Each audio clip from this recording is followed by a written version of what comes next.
Eu considero um grande privilégio poder estar aqui com vocês, e eu tenho conhecido pessoas diferentes, a gente tem conversado também por mensagem, tem sido uma troca de experiências que eu acredito que é isso que Deus espera mesmo de seus filhos, que a gente tenha esse compartilhamento, esse crescimento mútuo mesmo, e eu louvo a Deus por isso. Para mim é um grande privilégio estar aqui com vocês mais uma manhã. Bom, esse título da mensagem de hoje é um tanto estranho, talvez, um esquilo albino, mas talvez vocês vão perceber, eu não sei, algumas pessoas entraram em contato comigo dizendo que tomaram algumas decisões sérias já, e talvez vocês já tenham experimentado um pouco do que é isso, um esquilo albino. Veja que um esquilo albino, eu não vou me precipitar, eu vou explicar melhor, porque eu e meu esposo, a gente sabe o que é isso, inclusive o nome do nosso próximo sítio, que Deus nos permitir ter, nós estamos vendendo o nosso sítio para comprar outro, e o nome do nosso próximo sítio vai ser Sítio Esquilo Albino, mas eu vou explicar melhor. Então, veja, você está vendo aí a imagem de um esquilo albino, ele é bem incomum, eu particularmente, eu acho muito bonito, muito lindo. Então, ele é todo branquinho, os olhos rosados, o nariz rosado, a parte interna das orelhas também, o pelinho assim, todo branquinho. Mas os outros esquilos, em geral, eles não gostam do esquilo albino. Até a família dele depois não quer nada com ele. Eu acredito que eles têm medo por ele ser diferente, talvez. Então, quando ele vai comer, os outros esquilos espantam ele. Ele fica meio sempre espantadinho, meio isoladinho. É como se fosse assim, olha, sempre que eu e você nós formos diferentes da maioria, a gente diz assim, do rebanho, né? Mas diferente da maioria ou do grupo, talvez a gente vai ser tratado com indiferença, com desprezo, muitas vezes maltratado, às vezes pode ser que a gente fique um pouco isolado. Aí tem a passagem aqui, a gente conhece muito bem, olha só, quem conheceu isso de estar sozinho? Eu sozinho pisei no lagar, e dos povos ninguém ouve comigo. Então, olha, dizem que, não sei se você conhece a expressão, a pressão da maioria, a pressão do grupo, a pressão dos colegas. Na verdade, isso é muito eficaz. Por exemplo, se a gente pega um jovem muito correto, muito respeitável, que foi criado talvez ali numa fazenda, distante de grandes centros, tendo uma vida de simplicidade, e você pega esse jovem aí de 18 anos e você envia ele, por exemplo, para a Marinha, você vai perceber o que vai acontecer com a linguagem dele, talvez com as maneiras dele, com a decência moral. Você sabe o que acontece, não sabe? Ele acaba sucumbindo ao grupo ao redor. E o princípio é muito simples, você sabe disso, eu também, pela contemplação nós somos transformados. Nós somos exatamente aquilo que nós contemplamos.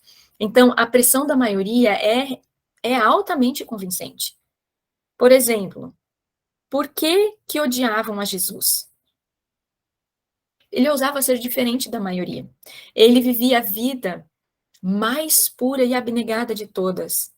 Mas os seus pais não o compreendiam, os irmãos dele o repreenderam, e segundo a palavra de Deus, ele foi mesmo a pessoa mais solitária que já viveu. Nem mesmo seus discípulos o entendiam. E a sua igreja o crucificou. Por que que isso aconteceu? Por que será que isso aconteceu? E o mesmo tratamento foi dispensado, por exemplo, para José, por seus 11 irmãos. Veja bem, eles realmente venderam José como escravo. Por quê? E Saulo, depois que ele se tornou ali o apóstolo Paulo, os antigos amigos dele e a igreja, na verdade, tornaram-se seus maiores inimigos e passaram a persegui-lo. Por quê? Então, veja, a mensagem de hoje é para fazer a gente enxergar que, olha, se você começar a experimentar um pouco de solitude, se sentir sozinho, quem sabe você já sentiu isso, nesses últimos dias, com as decisões que você tomou, quem sabe você já conhece isso faz tempo, Mas essa mensagem é para você entender que existe um preço de seguir os caminhos de Jesus e ser uma pessoa diferente, que não segue os padrões, não é moldado pelos padrões da sociedade. Mas você vai perceber também, a gente vai ver junto na mensagem, que é um preço que nós estamos sim dispostos a pagar.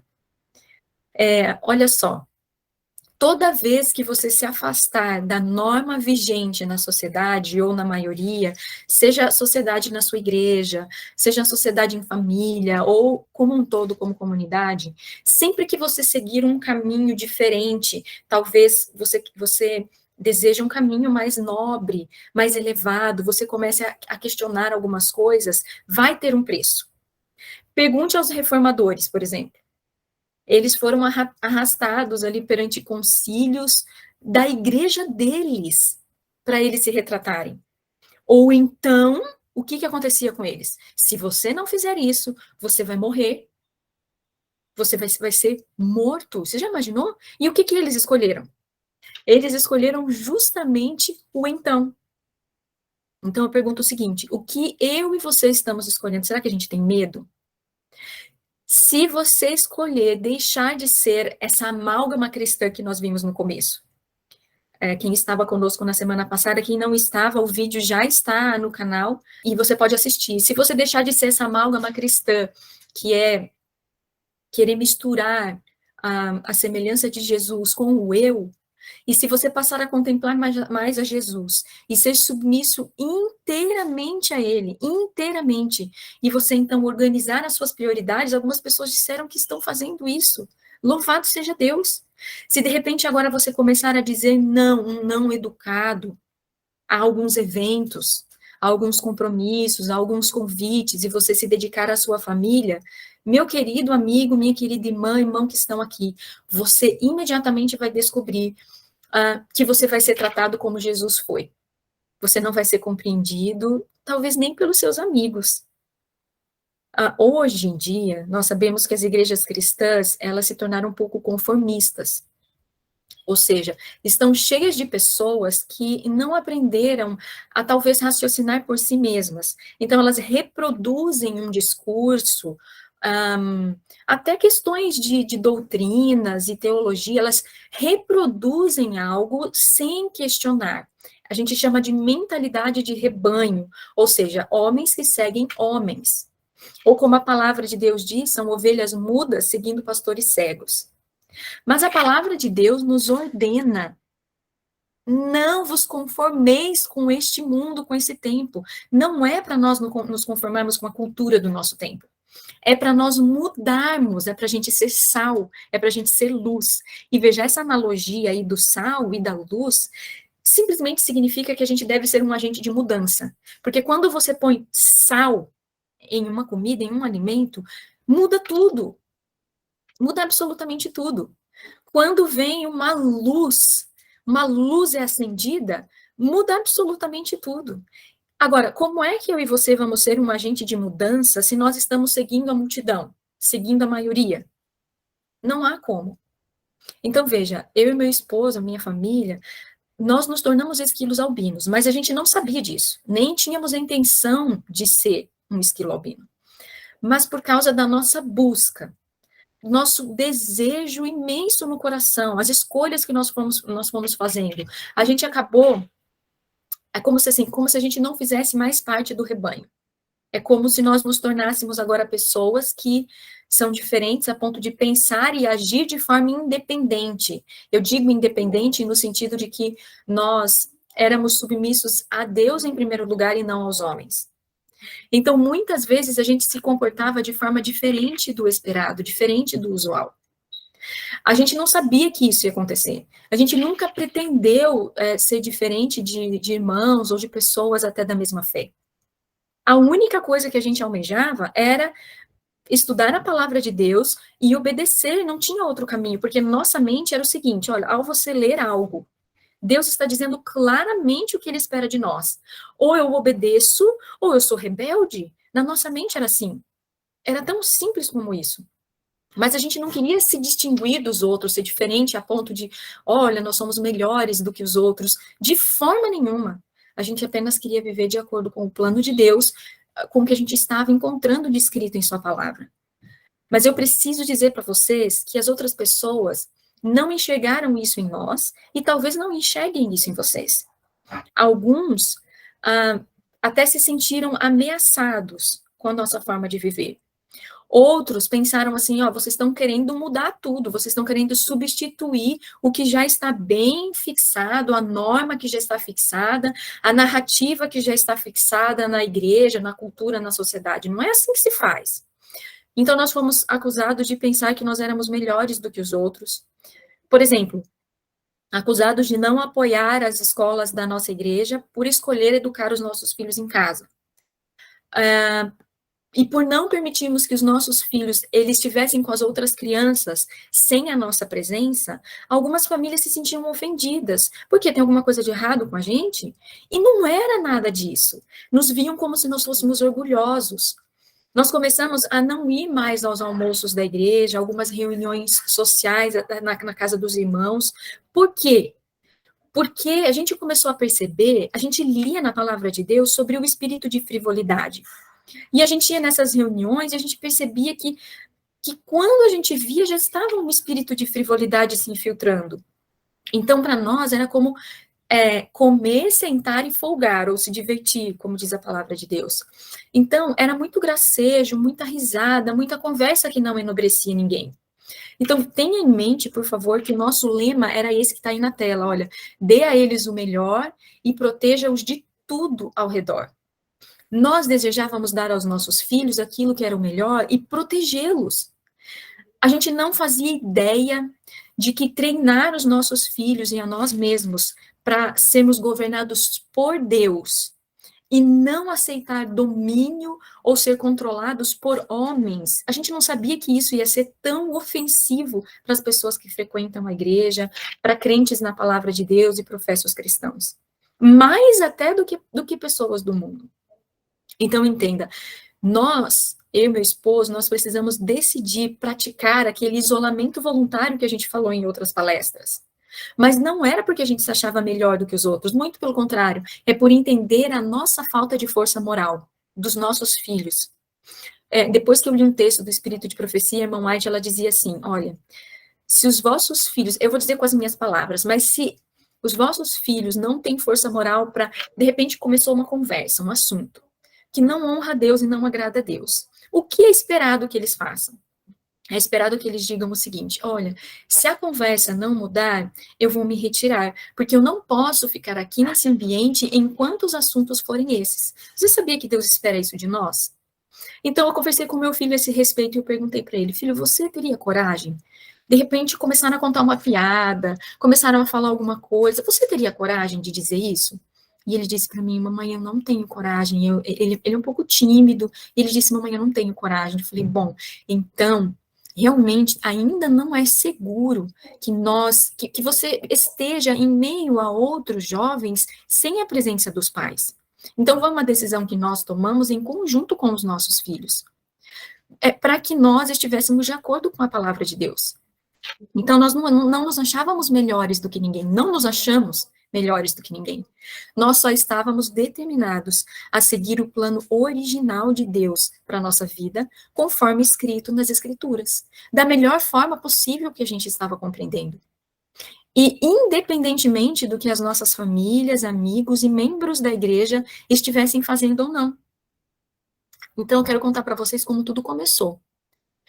Tudo começou quando um pastor, ele indicou um livro. Eu estava assistindo ali um sermão, era na internet mesmo, e ele indicou um livro, Anunciando o Alto Clamor. E eu devo dizer para vocês, eu não sei quantos leram aqui nesse grupo que está aqui, mas é um livro um tanto perigoso, digamos assim. Por quê? Porque se você abrir esse livro, não apenas para ler, mas para seguir acima de todas as coisas, por toda a sua vida, pela graça de Deus, você não vai mais ser o mesmo. Então, se você não ficar estagnado, mas você continuar a crescer, e o seu crescimento começar a exceder o crescimento das pessoas ao seu redor, você vai atrair oposição. Isso é garantido. É só você estudar, por exemplo, a vida dos profetas e reformadores. A maior perseguição veio justamente de dentro das suas comunidades religiosas. Eu, pessoalmente, Carol, eu não gosto de oposição e eu não gosto de conflito. Agora, se você tentar remover a minha liberdade de consciência e insistir em que eu siga um curso, um determinado curso de ação, ou algo que eu faça, sem uma, assim diz o Senhor, sem uma clara posição bíblica, se você deseja que eu siga a mentalidade de rebanho, o pensamento da maioria, ou a cultura e a religião de nossos dias, aí o fogo refinador acende. Por quê? Eu vou ousar ser aquilo que Deus está me chamando para ser? Ou eu vou sucumbir à pressão da maioria, à pressão dos outros ao longo do caminho? Então, essas questões são muito sérias. E a minha oração é para que você examine o seu coração. Será que você tem força moral para tomar uma decisão decidida em favor dos princípios que você conhece? Os princípios que Deus já colocou em seu coração e a sua mente? Ou será que você tem medo de tomar decisões assim? Agora, talvez você já tenha experimentado isso. Algumas religiões descobriram uma forma que tem funcionado perfeitamente para manter os membros assim na linha, digamos assim. Se você se atrever a sair da linha dos caminhos estabelecidos, você pode ser, e eu digo assim, você vai ser cancelado. Nem todas as igrejas acabam usando esse termo. Eu não sei se eu coloquei aqui na tela, olha só, cancelado, eu coloquei sim. O que é isso? Olha lá. É rejeição social. Afastamento ou distanciamento emocional. Então, uma maioria acaba rejeitando você socialmente, ou um membro, ou um grupo de pessoas, mas assim, é uma maioria rejeitando, se afastando e se distanciando emocionalmente de você. Isso é utilizado para punir um indivíduo ou um grupo. Então, o que acontece? Retira os seus cargos, você perde a sua influência, pode estar associado à exclusão, mas é diferente de uma exclusão. Pode ser isso ou não. Então, olha só, os alvos desse cancelamento, ou essa disciplina, digamos assim, pode incluir pessoas que foram rotuladas, olha só, apóstatas, dissidentes, ou qualquer pessoa que o grupo enxergue como uma ameaça ou fonte de conflito. Essa é uma forma de punir, de torturar, e é uma tentativa de fazer você concordar com a narrativa dominante. Ou manter os demais, olha, ele vai ver o que aconteceu com você, e aí os demais membros vão ter medo, e vão acabar seguindo a linha ali da maioria. Então, nem todas as igrejas usam esse termo de cancelamento, mas eu acredito que hoje todo mundo está familiarizado com isso. Essa é a essência do que acontece, do que é realizado. Então, geralmente começa com uma repreensão, uma instrução, uma visita, olha, eu aconselho você a não fazer isso, ou algo um pouco mais educado, um pouco mais sutil. Agora, quando isso não impede a sua influência e nem coloca você sob controle ali de mentes humanas, aí o que acontece? Começam a espalhar algumas informações falsas sobre você. Talvez alguma fofoca, alguma insinuação, para que as pessoas comecem a duvidar, às vezes, do seu caráter. Ai, coitado, é perigoso. E começam a te evitar. Ah, caiu num erro. E começam a te evitar. Então, eles pressionam os outros membros para que os outros membros não queiram nada com você. Aí, depois disso, começam a ignorá-lo. E vão rejeitando você persistentemente. Isso é que significa uma rejeição social. Tudo isso para colocar você de volta na linha. De volta ao pensamento de grupo. E, normalmente, queridos, isso é muito forte. É algo que tem um poder talvez muito grande sobre nós, porque nós somos pessoas que a gente gosta de estar em meio a outras pessoas, a gente quer ser aceito, quer fazer parte. Então isso é muito difícil. Para algumas pessoas essa é a coisa mais difícil que existe. De repente você era uma pessoa bem vista e aí você passa a ser mal visto. Isso é muito difícil. Agora, por outro lado, Jesus ele não vai rejeitar você. Ele vai atrás de você, ele acena, ele suplica, mesmo que você esteja ali, talvez, violando alguns de seus princípios. A gente chama, sabe do quê? A busca do amor com parâmetros de 70 vezes 7, que é um número muito grande. Então, muitas vezes, em nossa experiência ali, eu, meu esposo, a nossa família, a gente desejou que os seguidores de Jesus, que dizem que seguem a Jesus, fossem mais semelhantes a ele, fossem mais carinhosos, mais amorosos, mais perdoadores, mais compreensivos. Sabe, Deus, ele não usa força, ele não usa compulsão, não usa aquilo que a gente chama de coerção. Se submeta ou vai acontecer tal coisa com você, assim, com força e com coerção. Não, ele apela à nossa mente. Ele apela ao nosso coração. E nos deixa livres para escolhermos, para aceitarmos ou não aquilo que vem da palavra dele. Então, quando a nossa família aceitou a palavra de Deus como a nossa única autoridade, perceba isso, a única autoridade sobre a nossa vida, aí a adversidade começou. Com isso, eu quero deixar uma coisa clara, eu não estou dizendo que nós não devemos ouvir outros, e nós dependemos disso uns dos outros. O que eu estou querendo dizer é apenas o seguinte, primeiro importa obedecer a Deus do que aos homens, é só isso que eu estou dizendo. Então, nós passamos a conhecer o que significa a oposição.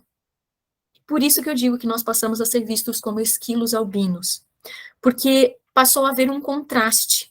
É igual o esquilo albino, o contraste às vezes é um pouco evidente, e aí os outros, talvez por medo, por receio, como no caso dos esquilos, acaba evitando. Então, nós finalmente tivemos que fazer uma escolha na nossa família. Ou a gente vai permanecer na palavra de Deus, e não vamos nos importar com o que falarem de nós, e vamos depender apenas da sua palavra, ou nós vamos sucumbir e vamos acabar comprometendo algumas coisas, alguns princípios, para a gente ser bem aceito entre os nossos irmãos, às vezes na família. Quando nós escolhemos permanecer na palavra de Deus e apenas na palavra de Deus, eu preciso contar para vocês, isso causou uma ruptura muito grande nos nossos relacionamentos, nas nossas amizades. Agora, você sabe disso, o ouro é refinado na fornalha. E quanto mais quente a fornalha, mais a escória do nosso caráter vai sendo queimada. Bem, a nossa fornalha da nossa família estava sendo ligada. E louvado seja Deus pelas provações. Porque se a gente encarar as provações de forma certa, na verdade elas vão servir para nos aproximar mais das mãos de Deus, vão construir o nosso caráter, vão fazer com que a gente se apegue mais a Deus e a gente seja, na verdade, menos dependente do homem e das instituições do homem.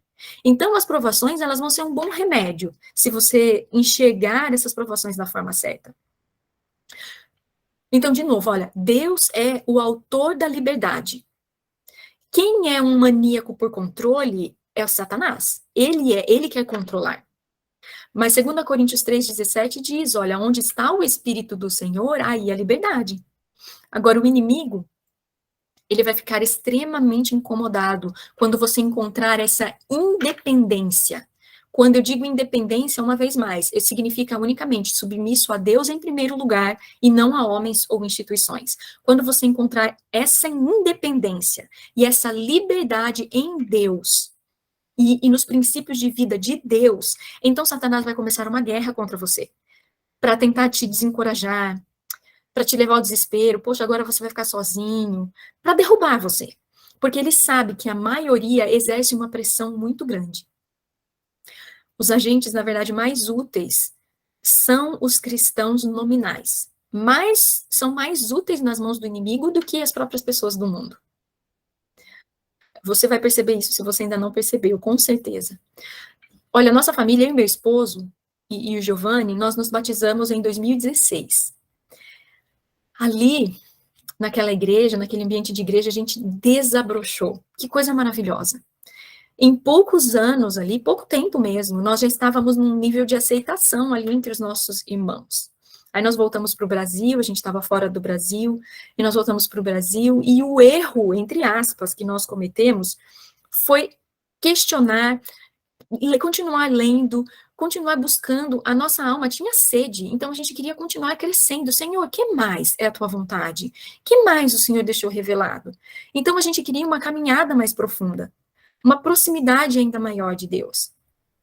E quando você faz isso, isso pode lhe causar problemas. especialmente se as respostas que você recebe de Deus e da palavra de Deus fizerem com que você se torne uma pessoa diferente, um esquilo albino, dentro da sua igreja. Você vai perceber, se não já percebeu, que questionar algumas coisas é perigoso. Pergunte isso para Jesus, veja a vida de Jesus. A maior perseguição veio da liderança da sua igreja. Aquela igreja que ele mesmo trouxe à existência. Mas eu preciso acrescentar, depois o crucificou. Então, nunca se sinta assim, como se fosse excessivamente seguro em seu ambiente. Veja, nós procuramos o máximo que pudemos, mas a gente não estava encontrando respostas. A gente sabia que estava faltando alguma coisa. E aí a gente decidiu, olha, é o seguinte, Deus vai nos guiar, Ele vai ser suficiente na nossa vida. Ele vai nos bastar. Ele pessoalmente vai responder os nossos questionamentos. Nós vamos encontrar, sim, uma maneira melhor de viver. E nós vamos buscar isso em Deus. Então, você pode pensar assim, claro que os membros da sua própria igreja vão entender, vão ser os seus maiores apoiadores. Mas não foi o caso conosco. Sempre que a gente escolhe um caminho diferente da maioria, você vai contar com a indiferença se aproximando. Uma maledicência, uma insinuação, talvez vai seguir, e logo você vai estar como se fosse sozinho, um esquilo albino ali entre seus irmãos. E Deus vê tudo isso. O que eu quero dizer isso não é uma mensagem para você ficar triste, ficar preocupado. Na verdade, o cristianismo nunca foi um clube. Venham todo mundo, que é um clube, é uma coisa muito gostosa e muito legal. Não é assim. É uma coisa maravilhosa, mas não é um clube. Não é algo popular, digamos assim. Você vai encontrar, assim, você vai se sentir sozinho, sim. De companhia ali dos seus irmãos. Mas Deus vai estar com você. Ele vê tudo isso. E muitas vezes Deus permite injustiças acontecendo com você, comigo. Para que Ele permite isso? Para você encontrar a sua completude apenas em Deus. Veja, Ele quer que a gente aprenda a não depender de nada que vem de homens, seja de membresia de igreja, de amigos, de nada. Ele quer que a gente dependa inteiramente e unicamente dEle. E foi exatamente o que nós tivemos que fazer. Nós tivemos que correr para os braços de Jesus, por nos acharmos sozinhos. E nós nos voltamos completamente a Ele. E Ele diz em sua palavra, olha, eu não te deixarei. Você está se sentindo sozinho? Eu não vou te desamparar, jamais. E assim nós vamos poder ousar, olha isso, com confiança nós vamos poder dizer, o Senhor é o meu ajudador, e não temerei o que me possa fazer o homem. Isso é maravilhoso. Você vai encontrar liberdade para viver como Jesus. E Ele não vai te deixar, Ele não vai te desamparar.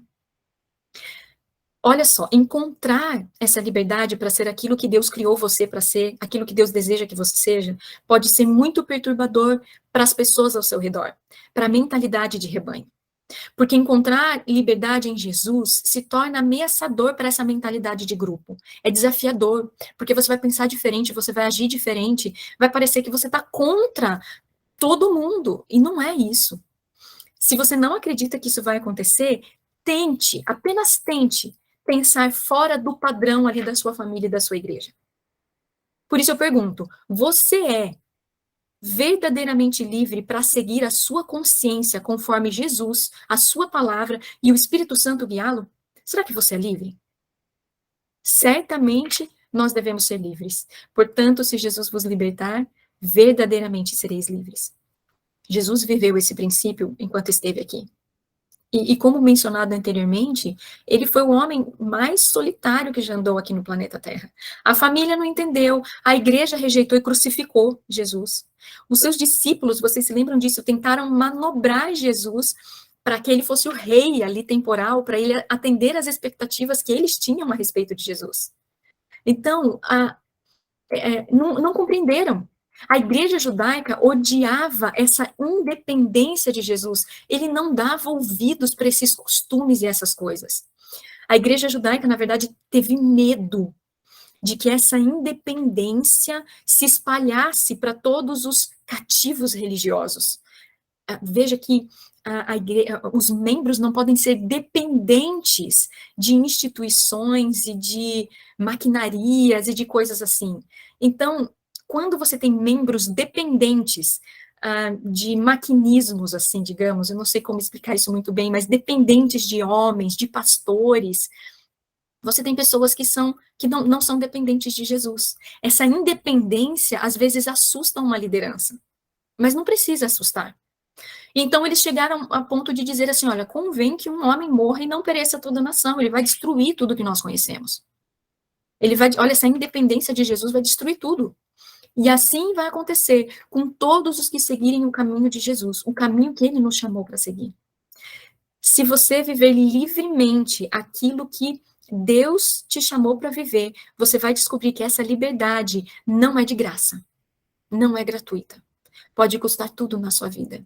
Eu sei do que eu estou falando, não é nada romântico. Mas eu também descobri que nem vale a pena eu viver se tudo o que eu sou for um camaleão diante das expectativas dos outros. Ora eu sigo Jesus, ora eu sigo o que um homem diz, ora eu sigo, tá bom, você quer assim, então tá bom, para não termos nenhum problema. E eu vou ali mudando de cor conforme as circunstâncias. Não vale a pena nem eu viver. Talvez o passo mais difícil da minha vida tenha sido viver fora dos parâmetros dos outros para ser aquilo que Deus me chamou para ser. E aí eu ser mal vista por causa disso. Isso é algo muito difícil para mim. Na verdade, é algo muito difícil para mim, que para eu obedecer a Deus, muitas vezes eu tenho que desobedecer o meu pastor, se ele disser para mim, pare de estudar o espírito de profecia. Você está estudando muito o espírito de profecia. É algo muito triste para mim, que para eu obedecer a Deus, eu tenho que desobedecer um pastor. Então, por causa disso, ao invés de que antes me amavam e me respeitavam, agora eu sou olhada talvez com desconfiança, e talvez eu passe por alguma rejeição. Isso é difícil.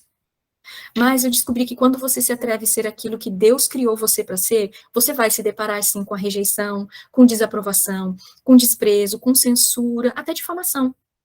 E aí você tem uma batalha nas suas mãos, que é o estigma de não pertencer com a maioria, não fazer parte mais da maioria, e ainda assim encontrar o poder de amar essas pessoas como se você nunca tivesse sido ferido por elas. E esse é um bom remédio, é um maravilhoso remédio. E é isso que Jesus Cristo tem proporcionado para o nosso coração e na nossa família.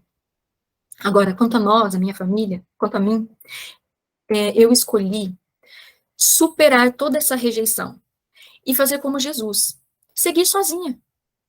Então, quer eu esteja certo aos olhos dos outros, quer não, no fim das contas, eu preciso ter essa liberdade para viver aquilo que Deus me chamou para viver. Tem um preço, é verdade. Agora, quem de nós vai dizer que não existe um preço de eu não responder ao chamado de Deus? Existe um preço para isso ou não? Claro que existe. Eu prefiro pagar o preço de seguir a Jesus. E você vai decidir qual preço você vai querer pagar. Eu escolhi encontrar a minha vida, o meu tudo em Jesus Cristo. E acredite em mim, isso vai fazer de você um esquilo albino no meio de qualquer igreja. Mas a adversidade, ela constrói o caráter. Ou destrói, por assim dizer, depende do que você escolher. Ou vai fazer com que você se renda à pressão e destrói o seu caráter, ou vai fazer com que você se apegue a Jesus Cristo e construa o seu caráter. Agora, é verdade, às vezes a gente experimenta desânimo e tristeza de várias formas. A família talvez pode te abandonar, os amigos podem deixar você sozinho, os membros da igreja talvez vão lançar o seu nome no descrédito, as igrejas talvez vão fazer ali o seu jogo político, levantar obstáculos, colocar a política interna acima dos princípios, mas Deus vai te abraçar. Eu prefiro o abraço de Deus.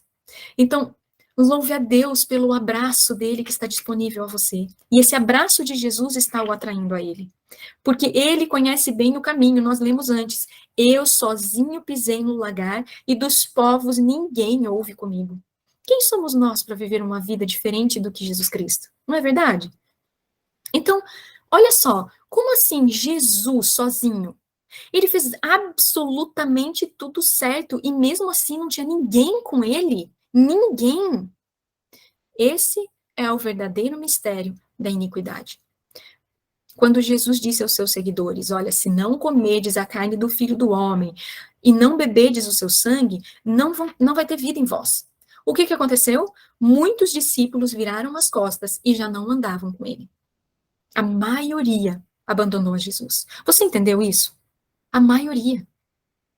O preço é muito alto, o caminho é estreito, e poucos são os que têm coragem de se aventurar a avançar por esse caminho. E esse tipo de adversidade, eu não estou falando de algo que é incomum na jornada cristã, não, isso acontece só de vez em quando, eu não estou falando disso. Se o caminho fosse bem fácil, bem largo, todo mundo estaria entrando, correndo por ele. Mas é justamente porque a porta é estreita, o caminho é apertado, o caminho que leva à vida, poucos há que encontram esse caminho e essa porta. Então, caro amigo, caro irmão, todos os que piamente querem viver em Cristo Jesus padecerão perseguição, segundo Timóteo 3,12. Deus sabe, Deus vê, Deus ouve tudo. Ele sabe que a dor da solidão, a dor da rejeição, na verdade, elas são reais. Agora, elas desaparecem. Eu preciso que você ouça bem isso. Se você está se sentindo sozinho e rejeitado, eu entendo isso, eu sei que isso é real. Mas essa dor desaparece quando a gente entende que é o preço que a gente está pagando de haver encontrado Cristo. De haver encontrado essa caminhada mais profunda com Ele. Eu aprendi, na verdade, eu ainda estou aprendendo, que em meus momentos de solidão, eu aprendi muito mais o quanto eu preciso de Deus e aprendi muito mais a me lançar sobre os braços dele do que em momentos em que está tudo bem na minha vida. Eu estou aprendendo, sim, a aceitar ser rejeitada e estar sozinha. Mas eu estou também aprendendo que Deus suprirá todas as minhas necessidades. Ele é capaz e ele tem feito isso. Pense em Elias, sentado ali junto ao ribeiro de Querite, durante 3 longos anos de seca. Você já passou por isso? Ficar 3 anos absolutamente sozinho? Nós não passamos por isso ainda. E ainda o rei fazendo acusações contra ele. Olha lá o perturbador do povo. Então, não precisamos ter medo. Assim vai acontecer com todos aqueles que ousarem romper com um cristianismo superficial e nominal, com uma religião institucional, com formas de ortodoxia, sabe? E vão passar a lutar para serem um com Deus. Lembra que nós vimos isso na primeira mensagem? Essa é a sua missão. Você precisa encontrar esse andar com Deus de forma constante, ser um com Ele, para Ele habitar em seu coração, todos os dias, o tempo todo, em todas as escolhas que você fizer. Essa é a sua missão. E você deve sempre exercitar a coragem de ser isso, um com Deus. Na verdade, eu não sei qual vai ser a sua história, eu não sei nem o final da minha. O que eu sei é que o que eu posso dizer, eu posso testemunhar daquilo que vi, daquilo que eu experimentei. Eu encontrei felicidade, contentamento. É algo impressionante e independente de circunstâncias. Eu encontrei paz, eu encontrei alegria, eu encontrei satisfação em ser o esquilo albino de Deus. Todo o resto é vaidade. E eu posso dizer honestamente, eu pertenço a Deus. E somente a Deus. E você? Eu passo algumas perguntas para você, eu vou colocar na tela. Tá um pouco pequena a letra, eu espero que você consiga ler. Será que você tem medo de se tornar um esquilo albino, sozinho, diferente das pessoas, ser rejeitado? A adversidade que você tem enfrentado ou vai enfrentar, será que vai fazer com que você se renda aos costumes da maioria? Ou você vai ter coragem de seguir Jesus? E de permanecer, perseverar, num papel que eu enviei lá para vocês lerem no grupo, sobre como colocar ali em prática a questão de dizer não para algumas coisas, para você ter tempo, priorizar as coisas. Você vai perceber ali naquele papel que o último passo é você perseverar, porque você não vai ser bem compreendido. Será que você vai se render aos costumes da maioria? Ou você vai ter coragem? A pergunta número 3. Você continua sendo a mesma pessoa que você era o ano passado, por exemplo? Há 3 anos? Uma vez, uma pessoa visitou a sua igreja, que ele foi batizado, que ele começou a vida cristã dele já há anos, mais de 10 anos. E ele visitou essa igreja e foi uma grande alegria. E ele estava ali em meio às pessoas e revendo os irmãos, e para ele foi uma grande bênção aquilo. E aí passou lá o almoço com eles, à tarde com eles, e à noite, quando ele chegou em casa e foi deitar, Deus falou na mente dele: senta que eu quero conversar com você. Ele falou, mas senhor, eu estou cansado, estou um pouco cansado, conversando com Deus em sua mente. Não, eu quero conversar com você, eu quero que você pense nesses seus amigos que você hoje teve a oportunidade de rever. Lembra deles 10, 15 anos atrás? E então ocorreu na mente dele. Ah, eles são as mesmas pessoas. Eles não mudaram. Eles não mudaram. Os mesmos projetos, a mesma vida, não teve crescimento. Então, veja, você está sendo a mesma pessoa de 3 anos atrás, do ano passado? Em caso afirmativo, você concorda comigo que isso é estar estagnado? Parado? Você não está crescendo? A quinta pergunta: você já encontrou a liberdade de ser você? Ou seja, de ser aquilo que Deus te chamou? Olha, eu aprendi que é assim, eu li na palavra de Deus que é assim que devemos fazer. Você é livre? Você tem coragem para seguir o assim diz o Senhor? Ou você se compromete quando você está em meio aos irmãos? Número 6, você valoriza a liberdade de consciência acima de ser aceito na sociedade, familiares e amigos? Veja que liberdade de consciência sempre vai ter um preço. Número 7, como Elias, sentado à beira do riacho de Querite por 3 longos anos, sozinho. Você reconhece que a solidão, esse senso de solidão, ele simplesmente desaparece quando você aceita como o preço pago por ter encontrado a unidade com Deus e por fazer a sua vontade? Essas são perguntas para a sua reflexão. Eu espero que ah, todos nós tenhamos essa coragem de ser aquilo que Deus nos chamou para ser. Se você seguir os caminhos do Senhor, você vai perceber que você vai se tornar um tanto sozinho. Mas eu estou aprendendo, eu não me importo.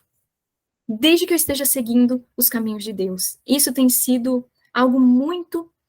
Tem sido uma caminhada interessante. É uma escola mesmo. Não é fácil a gente estar sozinho. A gente gosta, assim, da presença dos irmãos, a gente tem necessidade de estar uns com os outros, mas, acima de tudo, eu e você precisamos estar dispostos a segui-lo, assim diz o Senhor. A minha oração para você hoje é que você não tenha medo de se tornar um esquilo albino, muito pelo contrário. Não é que nós vamos sair por aí e dizendo assim, eu sou diferente de você, e nos orgulhando, não é nada disso. Simplesmente por seguir a Jesus Cristo, a senda que Jesus Cristo palmilhou, não é seguro você colocar um pé que seja fora daquilo que Jesus Cristo andou. Não é seguro.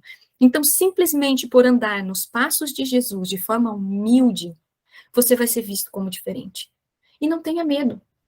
Jesus, ele escreveu várias vezes, ele falou, está escrito na Bíblia várias vezes, não tenha medo. Por que ele deu esse conselho? Ele sabe que a gente tem medo. Mas ele disse várias vezes, não tenha medo. Então, a minha oração para você é, não tenha medo de ser como Jesus. Tenha coragem, continue, persevere naquilo que Deus preparou para você. As decisões que você tomou. É preciso coragem ou não para mudar para o campo? É preciso coragem, sim.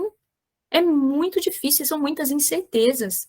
É preciso coragem para a gente tomar certas decisões e nos posicionarmos diante dos outros. Então, eu almejo isso para você. Coragem. Coragem, meu irmão, minha irmã. Aquilo que Jesus chamou você para ser é infinitamente melhor do que aquilo que você planejou para si mesmo. Então, que Deus abençoe a cada um aqui. Amanhã a gente vai estar de novo. Amanhã a gente vai ver algumas promessas de Deus para nós, para que a gente não se sinta jamais sozinho, diz que nós temos que anotar as promessas de Deus. Talvez você anote ali as passagens que nós formos ler amanhã, para você entender que você não está sozinho. Não está sozinho. Jesus Cristo te abraça e Deus e você é sempre a maioria. Pode ter milhares de pessoas contra você. Se Deus é por nós, não há quem possa estar contra nós. Amém. Nós vamos então agora, quem puder, nós vamos nos ajoelhar. Nós vamos nos ajoelhar e vamos orar ao Senhor, aqueles que puderem aí, tá bem? Oremos. Santo e eterno Deus, amado Pai, nós agradecemos porque o Senhor é bom e a sua misericórdia dura para sempre. Agradecemos porque a cada manhã o Senhor tem renovado as suas promessas, tem nos ensinado muitas lições. Nós agradecemos, Pai, porque o Senhor colocou diante de nós um caminho estreito para escolhermos palmilhar por ele. Agora, Pai, também entendemos que é preciso coragem, é preciso força, força moral, é preciso tomar firmes decisões, temos alvos bem determinados à nossa frente para obedecermos ao teu chamado. Por isso pedimos que o Senhor Jesus ande conosco. Precisamos, Pai, que Ele tome a nossa mão e fortaleça cada passo que formos dar em nossa vida. Querido Deus, nos ajude a não termos medo.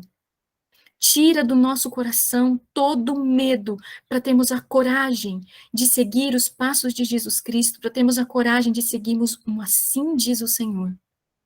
Concede a cada pessoa que aqui está força, concede a presença do Espírito Santo, concede poder para que possamos vencer todas as provações, Pai. Possamos tomar essas decisões firmemente e perseverar neste caminho. Que o Senhor nos ajude, que o Senhor nos proteja, guarde a nós, a nossa família, os nossos filhos, nos ajude, Senhor, para sermos esses agentes de mudança como o sal e a luz, e nos ajude a compreender que para sermos esses agentes de mudança, nós precisamos ser diferentes, precisamos ser como Jesus. Então concede-nos a semelhança de caráter com Jesus Cristo. Nos ajude a ler mais, nos ajude a estudar mais, nos ajude a comungarmos mais contigo, nos ajude a aprender a andar contigo como Enoque aprendeu e andou. Nos ajude, Senhor, para que essa ligação, essa união com Jesus Cristo, que nós sabemos ser possível, nos ajude para que seja possível não somente em alguns momentos, mas constantemente na nossa vida. Ajude-nos a treinar a nossa mente para não nos desviarmos de Ti. Nos ajude a guardarmos a Tua palavra em nosso coração, memorizarmos textos bíblicos, falarmos contigo o tempo todo, Pai. Precisamos de mais vigilância e mais oração. Desperta-nos, Pai amado. Abra os nossos olhos. Imploramos estas coisas, estas bênçãos, Senhor. Por favor, em nome de Jesus, o sangue de Jesus tem poder e clamamos em nome desse sangue, em nome de Jesus. Por favor, Pai, toma-nos em tuas mãos e faz em nós conforme a tua vontade e não a nossa. É em nome de Jesus que oramos e agradecemos. Amém.